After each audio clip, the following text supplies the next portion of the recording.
Maharashtra live news मध्ये आपले स्वागत आहे। आपण पाहत आहात महाराष्ट्र लाईव्ह न्यूज, बातमी जनसामान्याची। ॲडव्होकेट शिवाजी मुंजाजी जाधव यांचा अपक्ष म्हणून उमेदवारी अर्ज दाखल। ॲडव्होकेट शिवाजी जाधव यांचा अपक्ष उमेदवार म्हणून हिंगोली लोकसभा उमेदवारी अर्ज दाखल करण्यात आला। माझ्या पाठीमागे कोणताही मोठा नेता नाही किंवा कोणता माझा मोठा प्रचारक आहे, तर माझे प्रचारक हे मतदार व मीडिया आहे, असे ॲडव्होकेट शिवाजी जाधव यांनी सांगितले। ॲडव्होकेट शिवाजी जाधव यांनी अपक्ष उमेदवारी अर्ज दाखल केल्यानंतर बघूयात त्यांची पहिली प्रतिक्रिया। काय आपली पार्श्वभूमी आहे, उमेदवारी अर्ज दाखल केलाय, राजकीय पार्श्वभूमीपासून सांगा। नमस्कार, मी ॲडव्होकेट शिवाजी मुंजाजीराव जाधव, मूळचा वसमतचा। माझे वडील आमदार होते वसमतचे। गेल्या 35 वर्षापासून मी सर्वोच्च न्यायालयामध्ये वकिली करतो। हायकोर्टात, मुंबई हायकोर्टात वकिली केली। अमेरिकेमध्ये 2 वर्ष होतो आणि वडील आमदार होते म्हणून समाजसेवेचं ते बाळकडू सुरुवातीपासूनच होतं। माझी इच्छा होती, मी आता व्यवस्थित स्थायिक झालो सर्वोच्च न्यायालयामध्ये, आपल्या भागात येऊन आपल्या शेतकरी बांधवांसाठी, तरुणांसाठी इथले हिंगोलीचे विकास कामं असतील। आपला हिंगोली जिल्हा सर्वात मागासलेला जिल्हा आहे।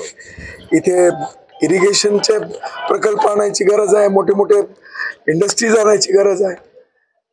म्हणून मी 2012 पासून आपल्या भागात आहे। 2दा विधानसभेच्या निवडणुका लढवल्या, दुर्दैवानं मला संधी मिळाली नाही, परंतु नाउमेद न होता मी सतत काम करत राहिलो। त्याच्यात मी काय काम केलंय ते सर्वांनाच माहिती आहे। माझ्या भागातल्या तरुणांना मी सतत सांगत असतो की बाबा, तुम्ही स्वतः एवढे सक्षम व्हा, दुसरी नोकरी करण्यापेक्षा, लाचार होण्यापेक्षा दुसऱ्यांना नोकरी देणारे बना। इतर समाजाचे उदाहरण घ्या, मारवाडी समाज आहे, ब्राह्मण समाज आहे, शिक्षणामध्ये आपण कमी पडतो। आता आपण आरक्षण, आता मराठा समाज, ग्रामीण भागाची परिस्थिती खूप वाईट आहे। मराठा समाज नाही तर इतर सर्व समाज, त्यांना खरोखरच आरक्षणाची गरज आहे।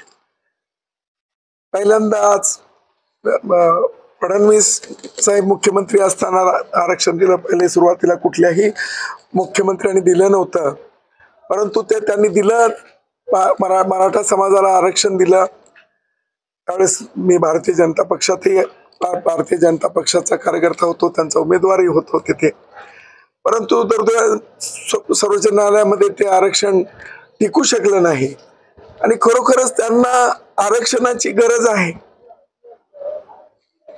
प्रत्येक गावाचा 5-10% लोक आमच्यासारखे शिकलेले आहेत, कोणी राजकारणात आहेत। जमीनदार सुद्धा तिथे खूप आर्थिक अडचणी, शेती निसर्गावर अवलंबून आहे, त्यामुळे तिथे तुम्हाला कुठला तरी जोडधंदा पाहिजे असतो, नोकरी पाहिजे असतं। शिक्षणानं माणूस शहाणा होत। शिक्षण घ्या, भरपूर शिक्षण घ्या, तुम्हाला नोकरीची गरज पडत नाही। आरक्षण माझा सुरुवातीपासून मी आरक्षणाला पाठिंबा दिलेला आहे। प्रत्येक वेळेस आरक्षणाच्या आंदोलनामध्ये सहभागी झालेलो आहे।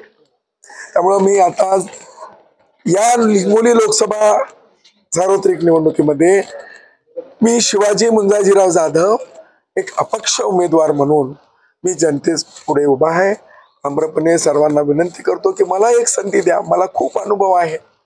मी असं म्हणत नाही की बाकीचे कमी शिकलेले आहेत ते संसदेमध्ये जाऊन काही त्यांना ते काही त्यांचं हातभार लावणार नाहीत किंवा काही चांगली कामगिरी करून, अशी आपल्याकडे उदाहरणं आहेत। वसंतदादा 3री-4थी पास होते तरी त्यांनी एक सक्षम मुख्यमंत्री म्हणून काम केलेलं आहे। मला असं म्हणायचं नाही, पूर्वीची उदाहरणं घ्या। आपल्या मतदारसंघातले शिवाजी माने होते, सुभाष वानखेडे होते, इतर खासदार होते। आपल्याला खासदार काय फक्त TA-DA घ्यायला तिथे जाऊन सह्या करणारा खासदार नकोय।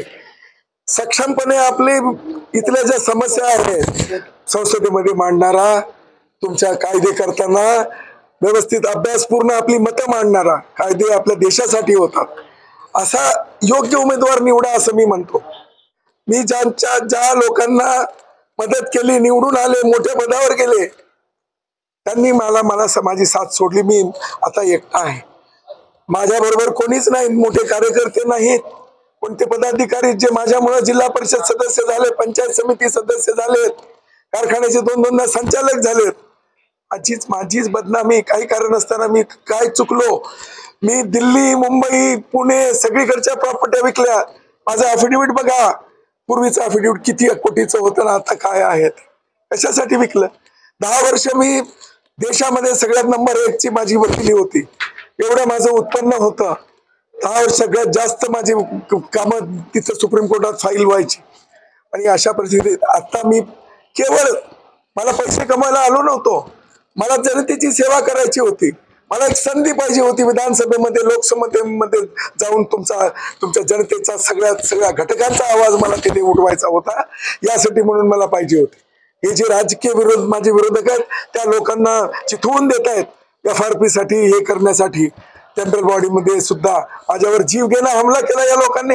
मी ज्यांच्यासाठी जो कारखाना भंगारमध्ये गेला होता, ज्याचा त्रिमूर्ती झाला होता, त्रिमूर्ती तेव्हा अशा कारखान्यात स्वतःचे पैसे देशामध्ये एक तरी उदाहरण सांगा की स्वतःचे पैसे टाकून कोणी सहकारी साखर कारखाना, मला खासगी विकत घेता आला नसता. दुसरे 2-3 कारखान्याच्या ऑफर होत्या मला. मी हे नाही केलं की मला शेतकरी बांधवांसाठी एक कारखाना त्या भागात पाहिजे होता. सोयाबीनचे येत जात ते पैसे येत नाहीत, ऊसाचे लाखो रुपये येतात. समजा दुर्दैवानं हा कारखाना विक्रीला गेला, विक्रीला जरी गेला तरी हा साखर कारखाना तिथे उभा आहे, उपलब्ध आहे लोकांना ऊस टाकायला.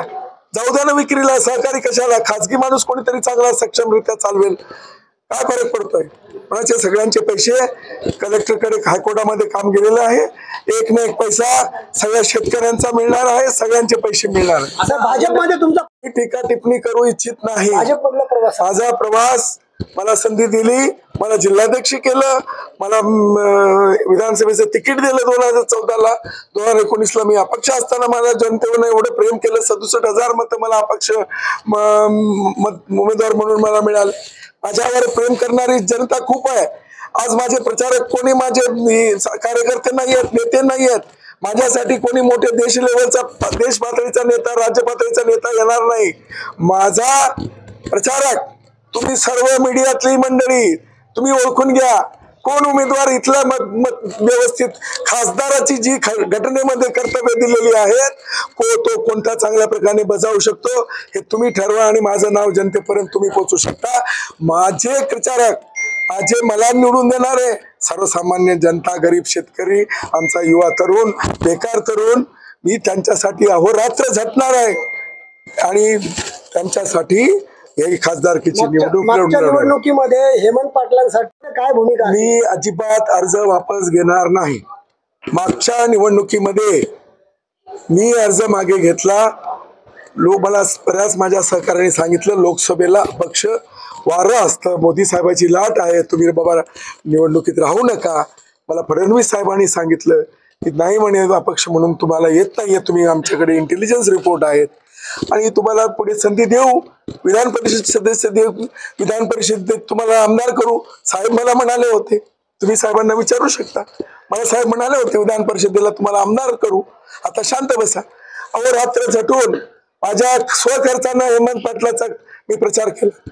कोणीही एक जरी कोणी असा पुरावा द्यावा की मी हेमंत पाटलाचे कडून मी काहीतरी त्यांच्याकडून पैसे घेतले किंवा त्यांनी माझ्यावर उपकार केले म्हणून मी उमेदवारी मागे घेतली, असं कोणी एक माणूस किंवा एखादा पुरावा माझ्या समोर आला, मी या निवडणुकीतून आता माघार घेतो. शेवटचा प्रश्न झाली काही त्यांच्या अडचणी असतील म्हणून मला विधान परिषद देऊ शकले नाही.